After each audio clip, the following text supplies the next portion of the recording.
Hello students, welcome to class 10 study point. तो आज की इस वीडियो में हम पढ़ने जा रहे हैं 10th क्लास मैथमेटिक्स का चैप्टर नंबर 8 और इस वीडियो में हम प्रश्नावली 8.4 के 5वें नंबर क्वेश्चन के चौथे नंबर सवाल को हल करेंगे। तो आइए सबसे पहले हम 5वें नंबर क्वेश्चन के चौथे नंबर सवाल को समझ लेते हैं। तो चौथे नंबर सवाल में कहा जा रहा है कि इन दोनों को हल करके आपस में बराबर लाइए। ठीक है, तो हम जानते हैं कि हम इन दोनों को बराबर तीन तरीके से कर सकते हैं। तो सबसे पहला तरीका है कि हम LHS से चलें और RHS को ला दें, और दूसरा तरीका है हम RHS से चलें और LHS को ला दें, और तीसरा तरीका है कि हम दोनों को हल करके दोनों का मान सेम ला दें और दोनों को इक्वल कर दें। ठीक है, तो सवाल को समझने के बाद अब आइए हम इसे हल कर लेते हैं। हल।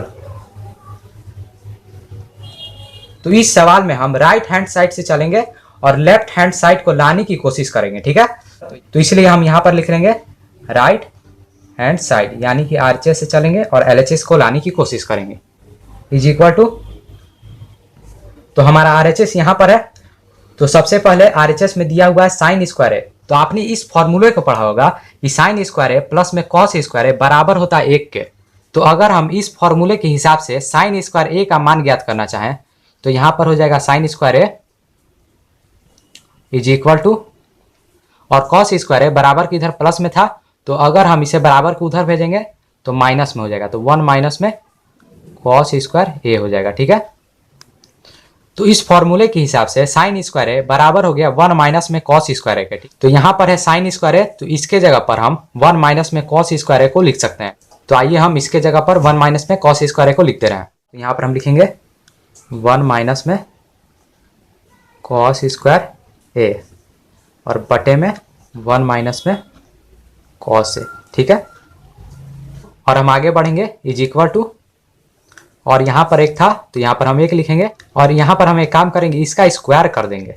तो इसका स्क्वायर करने से कोई फर्क नहीं पड़ेगा क्योंकि 1 का स्क्वायर 1 ही होता है। ठीक है, यहाँ पर माइनस था तो यहाँ पर हमने माइनस दे दिया, और यहाँ पर हम एक चीज करेंगे कॉस ए को ब्रैकेट के अंदर ले लेंगे। ठीक है, तो यहाँ पर हम लिख देंगे कॉस ए और इसको ब्रैकेट के अंदर ले लेंगे और इसके स्क्वायर को ब्रैकेट के बाहर कर देंगे। तो इससे भी कोई फर्क नहीं पड़ने वाला है क्योंकि जब आप ब्रैकेट को हटाइएगा तो फिर से कॉस स्क्वायर ए ही हो जाएगा। ठीक है, और बटे में 1 माइनस में कॉस ए था तो हमने लिख दिया 1 माइनस में कॉस ए, और हम आगे बढ़ते हैं इज इक्वल टू, और यहाँ पर 1 स्क्वायर माइनस में कॉस ए का स्क्वायर है। ठीक है, तो ये ए स्क्वायर माइनस बी स्क्वायर का फॉर्मूला जैसा लग रहा है। तो ए स्क्वायर माइनस बी स्क्वायर का फॉर्मूला होता है ए प्लस बी इंटू में ए माइनस बी। तो इसे हम ए स्क्वायर माइनस बी स्क्वायर के फॉर्मूले पे बैठा लेते हैं। तो सबसे पहला होता है ए प्लस बी, तो जो हमारा ए है वो है 1, तो यहाँ पर हम लिखेंगे 1 और प्लस में बी, और बी हमारा कॉस से है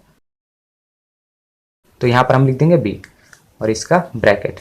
तो यहाँ पर हो गया ए प्लस बी और इंटू में ए माइनस बी, तो ए हमारा 1 है तो यहाँ पर हम 1 दे देंगे और माइनस दे देंगे, और बी हमारा कॉस ए है तो यहाँ पर हम लिख देंगे कॉस ए। ठीक है, और बटे में 1 माइनस में कॉस ए था तो यहाँ पर हम लिख देंगे 1 माइनस में कॉस ए। ठीक है, और 1 माइनस में कॉस ए से 1 माइनस में कॉस ए एक बार में कैंसिल हो गया, तो इज इक्वल टू आ गया 1 प्लस में कॉस ए। ठीक है,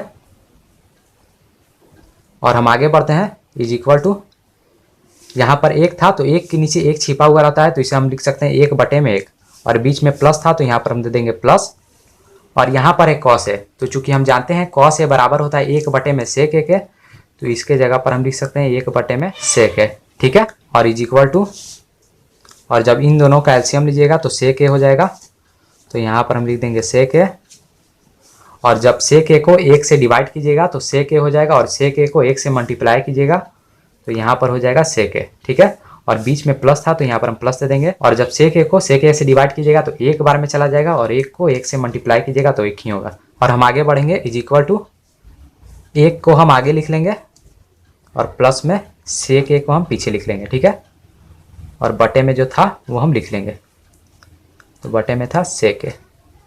तो हम RHS से चले थे और हमारा LHS प्राप्त हो गया, तो इसीलिए RHS इक्वल हो गया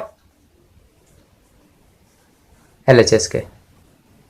तो यहाँ पर हम लिख देंगे RHS इक्वल टू LHS। तो इसी के साथ हमने इस सवाल को समाप्त कर लिया। तो थैंक्स फॉर वॉचिंग, बने रहिए क्लास 10 स्टडी पॉइंट के साथ।